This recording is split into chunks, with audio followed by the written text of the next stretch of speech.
Trump સરકાર રચાવાની તૈયારીઓ વચ્ચે અમેરિકામાં ગેરકાયદે રીતે ઘૂસનારા 41,330 ગુજરાતીઓમાંથી 5,340 નાગરિકોને અમેરિકન સરકારે આસાઇલમ એક્ટ અંતર્ગત આશ્ચર્ય માટેની માન્યતા આપી છે.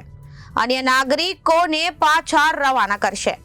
દર વર્ષે હજારોની સંખ્યામાં ગુજરાતીઓ વિદેશ જવાની ઘેલછામાં અમેરિકાની, કેનેડા અને મેક્સિકોની બોર્ડર ક્રોસ કરીને ઘૂસણખોરી કરે છે.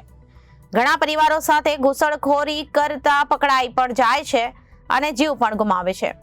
હાલમાં અમેરિકન સરકારે જાહેર કરેલા 2023માં 41,330 ભારતીય નાગરિકોમાંથી 5,340ને આસાઇલમ એટલે કે આશ્ચર્ય આપ્યો છે, જેમાંથી 35,990 નાગરિકોને ભારત પરત ફરવાનો આદેશ આપ્યો છે. છેલ્લા ઘણા સમયથી અમેરિકામાં ઇમિગ્રેશન પોલીસના કડક થવા સાથે ગેરકાયદેસર ઘૂસણખોરી માટે ત્યાંનો જનાક્રોશ વિશેષ હોવાથી સરકારે અમેરિકાનું સપનું જોતા ગેરકાયદેસર ઘૂસણખોરોને ટાર્ગેટ કર્યા છે.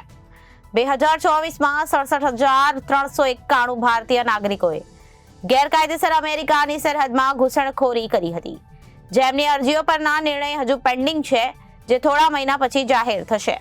Bureau report, Janadesh news.